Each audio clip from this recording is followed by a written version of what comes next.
मोहम्मद अली जिन्ना और महात्मा गांधी, आपको लगता है ऐसी कौन सी क्वालिटीज़ थी जो आज के जो हमारे जितने भी लीडर्स हैं उनमें नहीं पाई जाती, जिसकी वजह से तमाम तरह इख्तिलाफात बढ़ते ही जा रहे हैं, सॉल्व नहीं हो रहे? इसलिए कि वो लोग एक दूसरे को इंसल्ट कम करते थे।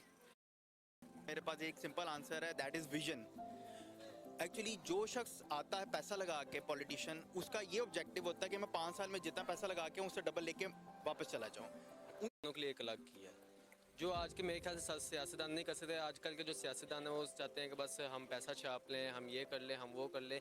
वो आजकल सिर्फ कोई मिलती दुश्मनी नज़र नहीं आती जितना आप लोग हमें बता देते हैं। मुझे तो आज तक कभी ऐसा नज़र नहीं आया। मैं बहुत से इंडियन से मिली हूँ, कभी कोई प्रॉब्लम नहीं हुई, लेकिन आप लोगों ने इतना शो ऑफ कर दिया कि हम लोग डरते हैं उनसे मिलते हुए। आप भारत से नफरत करते हैं या भारतीयों से नफरत करते हैं? मैं बिल्कुल नफ़रत नहीं करता भारतीयों से, और मेरे ख्याल में हमें मोहब्बत करनी चाहिए। और ठीक है, वो दो कौमी नज़रिया तो है, ठीक है। ईयर का आगाज़ कांग्रेस से किया था। तक़सीम हिंद के वक्त महात्मा गांधी जी ने बहुत से मुसलमानों की जान बचाने के लिए कोलकाता में क़याम किया था। महात्मा गांधी जी और कायदे आज़म मोहम्मद अली जिन्ना दोनों बेहतरीन दोस्त थे, और वो पूरे कपड़े क्यों नहीं थे पहनते, इस हवाले से पाकिस्तानी क्या कहते हैं, चलते हैं उनसे जानते हैं। और जो मेरी पर्सनल ओपिनियन है वो मैं आपको बताऊंगा वीडियो के लास्ट में। सो चलते हैं वीडियो की तरफ और मिलते हैं वीडियो के बाद। अस्सलाम वालेकुम। वालेकुम सलाम। आपका नाम? मलक इब्राहिम। मलक इब्राहिम साहब, क्या करते हैं? मैं कुकिंग करता हूँ। कुकिंग करते हैं, ज़बरदस्त कुक हैं आप। अच्छा, मैं आज पाकिस्तानियों से पूछ रहा हूँ कि गांधी साहब जो थे, जो कि इंडिया के फादर ऑफ द नेशन है, उनके लीडर थे वो, तो वो पूरे कपड़े क्यों नहीं थे पहनते? मतलब इस तरह है कि वैसे तो हमारा मुखालिफ मुल्क है, तो लेकिन उनकी राय बहुत अच्छी थी गांधी साहब की, इसलिए कि वो मतलब एक तो आने वाली जनरेशन को बताना चाहते थे कि मैं मतलब कि अपनी सादगी में रहूं, जो ऐसा कि आज के हुक्मरान हैं, आप हमारे मुल्क के लगा लें, जैसा कि मतलब कोई भी वजीर सफ़ीर जाते हैं तो पीछे 18 गाड़ियां पीछे होती हैं, 18 आगे होती हैं। तो बस उनकी ये ख्वाहिश थी कि मैं ऐसा ना करूं। यानी वो सादगी के साथ अपने मुल्क को भी चलाना चाहते थे, और ये चाहते थे कि वो एक मिसाल कायम करें कि आने वाले वक्त के जो लीडर होंगे उनकी कौम के या उनके मुल्क के, वो भी ऐसा ही करें। बिल्कुल ऐसा ही है। अब जैसे कि नरेंद्र मोदी को देख ले, उनकी सिक्योरिटी देख ले, या उनके कोई भी वजीर सवीर हैं उनकी देख ले, तो वो चाहते थे कि ऐसा ना हो, लेकिन मतलब कोई भी ऐसा चाहेगा तो ऐसा होता नहीं है। होता नहीं है, लेकिन उन्होंने अच्छी मिसाल कायम करने की कोशिश की। बेशक, इसमें कोई शक नहीं। बहुत शुक्रिया जी। अच्छा अस्सलाम वालेकुम। जी वालेकुम अस्सलाम। आपका नाम? जी मेरा नाम नवीद हुसैन है। नवीद हुसैन। सर आपका नाम? फरियाद हुसैन। फरियाद हुसैन। भाई हैं दोनों? जी दोनों भाई हैं हम। माशाल्लाह, ज़बरदस्त। अच्छा, मेरा आज का क्वेश्चन ये है, मैं लोगों से पूछ रहा हूँ कि जो गांधी जी थे वो कपड़े क्यों नहीं थे पहनते पूरे? सर इसलिए कि वो गैर मज़हब लोग थे, बुद्ध मत लोग थे, गौ माता को पूजने वाले, बुतों को पूजने वाले। उनका हमारे मज़हब से कोई ताल्लुक नहीं है, गैर मज़हब लोग हैं। तो गैर मजहब लोग कपड़े नहीं पहनते? वो कुछ मज़हब में ना थोड़ा सा है वो, ये हिंदुओं में 3 किस्म की वो हिंदू हैं। एक बुद्ध मत हैं, एक क्षत्रिय हैं और एक ब्राह्मण है। ये ब्राह्मण और जो बुद्ध मत है ना, वो कपड़े नहीं पहनते। उनको पीछे से उनको किताबों में लिखा होगा, जो अपना क्या नाम उसका कहते हैं, जो पुजारी वगैरह हैं वो भी कपड़े नहीं पहनते। उनका असल में पीछे इशू ये है, जैसे हम अपने प्यारे नबी पे ईमान लाते हैं, हम अपन उनकी सुन्नत पे अमल करते हैं, वो अपने जो हम अपने उनकी सुन्नत पे अमल करते हैं, वो अपने खुदाओं पे अमल करते हैं। ये क्षत्रिय जो होते हैं वो लड़ाकू होते हैं, किसान थे, लेकिन ये बुद्ध मत हैं और ये जो ब्राह्मण है ये कपड़े नहीं पहनते। इनके खानदान में, ये उनकी नस्ल में ही ऐसा है। तो इस वजह से शायद गांधी जी भी कपड़े नहीं थे पहनते वो, उनका यकीन इस था। आपके ख्याल में? जी ये भाई ठीक कह रहे हैं बिल्कुल, क्योंकि गैर मज़हब लोग हैं, उनका इस चीज़ के साथ कोई ताल्लुक नहीं है। वो ऐसे ही कपड़े पहनते हैं शुरू से। उनकी किताबों में भी यही लिखा है कि वो लोग सुलझ नहीं सकते, उनकी तो बात ही नहीं ना करनी चाहिए। लेकिन बात नहीं कर, बिल्कुल ठीक है, बहुत शुक्रिया जी। अस्सलाम वालेकुम। वालेकुम सलाम। आपका नाम? जहांगीर ज़ादी। आपका नाम? अबू ज़र खान। सर आज का मेरा जो क्वेश्चन है, जो मैं पाकिस्तानियों से पूछ रहा हूँ, वो ये है कि जो महात्मा गांधी थे वो पूरे कपड़े क्यों नहीं थे पहनते? यार गर्मी लगती थी। गर्मी लगती थी, और सर्दियों में? सर्दियों में वो कंबल तो लेता था। आप बताएं। आधा कंबल लेता है। आधा कंबल लेता वो रीज़न, मतलब जो अगर सीरियस वे में अगर सोचा जाए, कोई ना कोई रीज़न तो होगी। यार वो उनका कोई अपना मैटर होगा, हमें क्या लेना देना। ये भी है, हमें क्या लेना देना। बहुत शुक्रिया जी। कोई बात नहीं। अस्सलाम वालेकुम। वालेकुम अस्सलाम। कैसे? मैं फिट फाट, आप बताएं। ठीक। आज मैं लोगों से क्वेश्चन ये पूछ रहा हूँ कि गांधी साहब जो इंडिया के लीडर थे, फादर ऑफ द नेशन है, वो कपड़े क्यों नहीं थे पहनते पूरे? उसके बाद पैसे नहीं थे। इतने बड़े लीडर और उनके पास पैसे नहीं थे। वो उन्हें तो लोग बहुत होंगे देने वाले। वो खुद ही ना पहनता था, चपड़ासी था ना वो, अच्छा, इस वजह से नहीं था। इस वजह से नहीं पहनता वो। ठीक है, बहुत शुक्रिया जी। Thank you. अस्सलाम वालेकुम। वालेकुम सलाम। सर, आपका नाम? मेरा नाम मोहम्मद इरफान। मोहम्मद इरफान साहब, आज मैं पाकिस्तानियों से पूछ रहा हूँ कि गांधी साहब थे जो इंडिया के फादर ऑफ द नेशन है, वो पूरे कपड़े क्यों नहीं थे पहनते? आपका क्या ख्याल है? मैं सर ये कहना चाहूँगा, ख्याल तो इस बारे में पहली बात तो ये है कि कभी सोचा नहीं है उनके बारे में, और दूसरी बात ये है कि ये हो सकता है कि उस दौर में उनके पास पैसे ना इतने हों, या वो बंदे सादे हों, तो या वो दुनिया को ये दिखाना चाहते हो कि मैं गरीब बंदा हूँ, कि मेरे पास इतने पैसे नहीं है, मैं अफोर्ड नहीं कर सकता, इसलिए वो नहीं थे। इसलिए वो नहीं पहनते थे। बहुत शुक्रिया जी। अस्सलाम वालेकुम। वालेकुम सलाम। आपका नाम? मोहम्मद राशिद। मोहम्मद राशिद, क्या करते हैं? मैं टेलर का काम करता हूँ। टेलर का काम करते हैं, ज़बरदस्त। बच्चे आगे नहीं आओ। अच्छा, मेरा आज का क्वेश्चन ये है कि जो गांधी साहब थे वो पूरे कपड़े क्यों नहीं थे पहनते? सर कपड़े इसलिए नहीं पहनते थे, जो पैसा था ना वो सारा अपनी वाह में लगा देते थे, उसके बाद पैसा नहीं बचता था कपड़े पहनने के लिए। बड़ी बात है, मतलब यानी कि वो एक मिसाल सेट कर रहे थे। हाल उसने पैदा कर दी ना, अब उनके पास खुद पैसा नहीं है, वो क्या करें अब, वो पैसा कहाँ गया? अब हमारे जो इनका भी तो पूछो ना मुझे। हाँ, इनका बता दें हमारा मतलब, लेकिन मैं अपने सवाल पे ही रहता, इसलिए नहीं थे पहनते, जो मैंने रिसर्च की है आइडिया नहीं। नो। ठीक है, बहुत शुक्रिया जी। तो दोस्तों, ये थी आज की वीडियो। आपको वीडियो कैसी लगी मुझे कमेंट में जरूर बताइएगा। लोगों की राय आपने जानी, और जो मेरी पर्सनल ओपिनियन है उसके मुताबिक मिस्टर गांधी पूरे कपड़े शायद इसलिए नहीं थे पहनते, जो मैंने रिसर्च की है इसलिए नहीं थे वो पूरे कपड़े पहनते कि शायद वो ये सोचते थे कि जब तक उनकी कौम के लोगों के पास अच्छे कपड़े नहीं आ जाते, जब तक उनकी कौम के लोग खुशहाल नहीं हो जाते, जब तक उनकी कौम के लोगों के पास खुराक खाने को नहीं आ जाती, तब तक वो भी इसी हाल में रहेंगे, सादगी वाले माहौल में रहेंगे और पूरे कपड़े नहीं पहनेंगे। ये मेरी ओपिनियन थी, मेरी ऑब्जर्वेशन थी, मेरी रिसर्च थी। आप इसे एग्री भी कर सकते हैं, डिसएग्री भी कर सकते हैं। वीडियो कैसी लगी? पीछे 18 गाड़ियाँ पीछे होती हैं, 18 आगे होती हैं, तो बस उनकी ये ख्वाहिश थी कि मैं ऐसा करूं। यानी वो का हमारे मज़हब से कोई ताल्लुक नहीं है, गैर मज़हब लोग हैं। तो गैर मजहब लोग कपड़े नहीं पहनते? यार गर्मी लगती थी।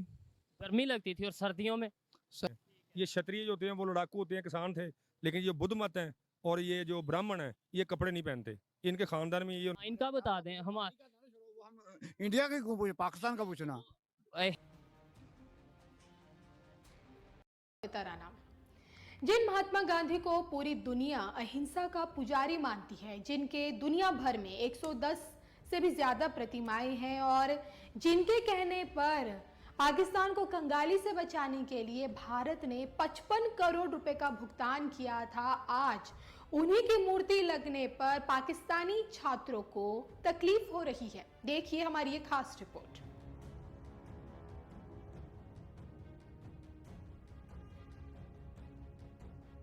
सरदार भगत सिंह सुखदेव 5% हिस्सा चुकाएगा।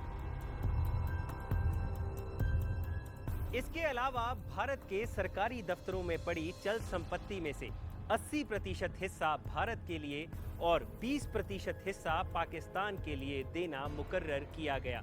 फिर क्या था, भारत के हर दफ्तर में मेज, कुर्सियों और टाइपराइटर तक की गिनती होनी शुरू हो गई। इन सभी चीजों के बंटवारे के लिए बहस तो छोड़िए, लड़ाइयां तक हुई, लेकिन एक चीज के लिए कभी कोई बहस नहीं हुई, और वो थी शराब। जितनी भी शराब थी वो भारत को दे दी जाती और इसके बदले में कुछ धन पाकिस्तान को दे दिया जाता था। इस बंटवारे के दौरान एक सवाल और उठा कि समंदर में मारे गए जहाजियों की विधवाओं को पेंशन कौन देगा? क्या सभी मुस्लिम बेवाओं को पेंशन पाकिस्तान देगा? और क्या सभी हिंदू विधवाओं को पेंशन भारत की ओर से दी जाएगी? यही नहीं, भारत की 18,077 मील लंबी सड़कों में से 4,913 मील सड़क और 26,421 मील रेल लाइनों में से 7,112 मील की रेल लाइन पाकिस्तान के हिस्से में आई, जिसके बाद ये बहस छिड़ गई कि इन महकमों की मशीनरी जैसे बुलडोजर, रेल इंजन और बाकी सामान आदि दोनों मुल्कों में तय किए गए 80 और 20% के आधार पर बांटा जाएगा, या फिर जिसके हिस्से में जितनी सड़कें और रेल लाइनें आई हैं उस आधार पर बांटा जाएगा। यही नहीं, भारत की लाइब्रेरी में पड़ी पुस्तकों के बंटवारे को लेकर भी दोनों मुल्कों में पेंच फंस गया। एनसाइक्लोपीडिया ब्रिटानिका को भारत और पाकिस्तान में इस तरह बांटा गया कि पहला खंड भारत को दिया गया, फिर दूसरा खंड पाकिस्तान को दिया गया, फिर तीसरा खंड फिर से भारत को दे दिया गया। यहाँ तक कि लाइब्रेरी में पड़े शब्दकोश को भी आधा आधा फाड़ कर भारत पाकिस्तान में बांट दिया गया। बंटवारे की इस प्रक्रिया से एक चीज को बाहर रखा गया और वो था भारत का गुप्तचर विभाग। भारत के गृह विभाग ने दूरदर्शिता से फैसला लिया कि भारत के गुप्तचर विभाग में किसी तरह की कोई कमी नहीं की जाएगी और उसके अफसर इस बात पर अड़े रहे कि इस विभाग की एक फाइल तो छोड़िए, स्याही तक भी हम पाकिस्तान नहीं जाने देंगे। पाकिस्तान एक नया मुल्क बना था तो जाहिर सी बात है उसकी नई करेंसी भी छपनी थी, लेकिन उस वक्त भारत में सिर्फ एक ही प्रेस थी जहां पर नोटों की छपाई होती थी और भारत ने उस प्रेस को पाकिस्तान से साझा करने से इनकार कर दिया, जिसके बाद पाकिस्तान को भारतीय नोटों पर ही अपनी पाकिस्तानी मोहर लगाकर थोड़े वक्त के लिए काम चलाऊ करेंसी बनानी पड़ी थी। बंटवारे का माहौल इतना चरम पर था कि कुछ पाकिस्तानी मुसलमान चाहते थे कि ताजमहल को तोड़कर पाकिस्तान भिजवा दिया जाए, तो वहीं कुछ हिंदू साधुओं का कहना था कि सिंधु नदी जिसके तट पर बैठकर वेद लिखे गए थे वो किसी भी हालात में भारत को ही मिलनी चाहिए। सबसे नाटकीय विभाजन हुआ वायसरॉय भवन के अस्तबल में। इस अस्तबल की शान थी 12 घोड़ा गाड़ियां, जिन पर सोने और चांदी की तरह तरह की सजावट हो रखी थी। इन गाड़ियों में वायसरॉय और उनके मेहमानों को दिल्ली की सैर करवाई जाती थी, लेकिन इनमें से 6 गाड़ियों की सजावट सुनहरी थी और 6 गाड़ियों की सजावट रुपहली थी और इन 6 गाड़ियों के सेट को तोड़ना भी बड़ी दुखद बात होती। इसलिए माउंटबेटन के एडीसी पीटर हॉज ने यह तय किया कि सिक्का उछालकर इस बात का फैसला किया जाएगा कि किसके हिस्से में सुनहरी गाड़ियां आएंगी और किसके हिस्से में रुपहली। इसके बाद जब वो सिक्का खनखनाता हुआ अस्तबल के फर्श पर गिरा तो भारत की तरफ से कमांडर मेजर गोविंद सिंह उछल पड़े। सुनहरी गाड़ियों का फैसला भारत के हक में हुआ था। लेकिन इसके अलावा एक और दिल पसीज देने वाला बंटवारा अभी बाकी था। ये बंटवारा था उन लाखों मुसलमानों, हिंदुओं और सिखों का जो भारत की गौरवशाली संस्था भारतीय सेना का हिस्सा थे। भारतीय सेना के 2/3 सैनिक भारत के हिस्से में आने थे और 1/3 सैनिक पाकिस्तान के हिस्से में। बाकी चीजों की तरह इन वीरों का बंटवारा भी तय था और इसके साथ ही 25 लाख सैनिकों की उस गौरवशाली परंपरा का अंत हो जाना था। जुलाई के अंत में भारतीय सेना के अधिकारियों को एक फॉर्म दिया गया जिसमें उन्हें लिखना था कि वो भारत के साथ जाना चाहते हैं या पाकिस्तान के साथ। हिंदू और सिख फौजियों को इस फॉर्म से कोई समस्या नहीं थी, लेकिन वो मुसलमान फौजी जिनका बंटवारे के बाद घर बार भारत में छूट जाने वाला था, उनके लिए ये कागज का टुकड़ा शूल बन गया। इसी पीड़ा से गुजर रहे थे मेजर याकूब खान, जो रियासत रामपुर के रहने वाले थे। सारी रात वो अपने घर की यादों को सीने से लगाए ये सोचते रहे कि आखिर करें तो करें क्या, लेकिन अंत में उन्होंने अपने दिल पर पत्थर रख पाकिस्तान को चुना और अपनी माँ और परिवार को छोड़कर पाकिस्तान जाने का फैसला लिया। अगली सुबह बेटे को घर से रुखसत करते हुए माँ ने उसे कुरान के नीचे से गुजारा और वो पवित्र किताब उसके हाथ में दे दी और साथ ही उसके सर पर से कुछ पढ़कर भी फूंका ताकि उसकी दुआ हमेशा उसके बच्चे के साथ रहे। मेजर याकूब खां को लग रहा था कि वो अपनी माँ से मिलने आते जाते रहेंगे, लेकिन उनका ये सोचना गलत था।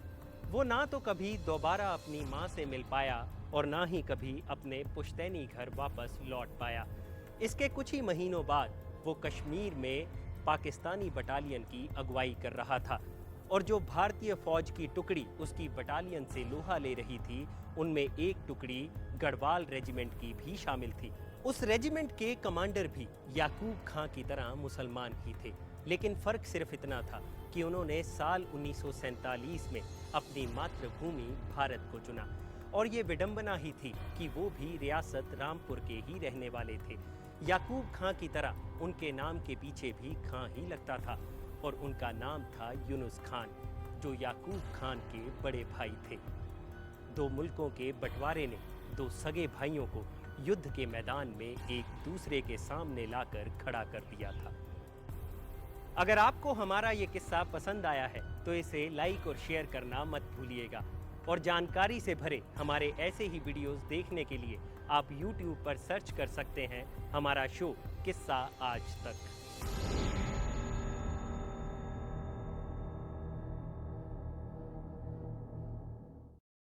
देश के नाम से सबसे पहले कांग्रेस ने इस बहुमूल्य संपत्ति की मांग की और ये संपत्ति थी देश का नाम भारत।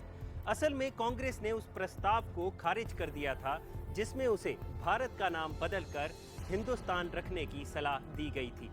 कांग्रेस ने तर्क दिया कि पाकिस्तान भारत को छोड़कर जा रहा है, इसलिए संयुक्त राष्ट्र जैसी संस्थाओं में भारत की असल हैसियत के हकदार हम ही हैं। इस बंटवारे के दौरान सबसे ज्यादा तू मैं हुई पैसे को लेकर। ये झगड़ा इतना बढ़ गया कि एचएम पटेल और चौधरी मोहम्मद अली को सरदार पटेल के घर में एक कमरे में तब तक बंद कर दिया गया जब तक वो एक नतीजे पर नहीं पहुंचे। खैर, कई दिनों की सौदेबाजी के बाद ये दोनों इस नतीजे पर पहुंचे कि भारत के बैंकों में पड़ा पैसा और अंग्रेजों से मिलने वाले पैसे में से 17.5% हिस्सा पाकिस्तान को दिया जाएगा और इसके बदले में पाकिस्तान भारत के ऋण का 17.5% हिस्सा चुकाएगा। 11 क्रिकेट फैंटेसी गेम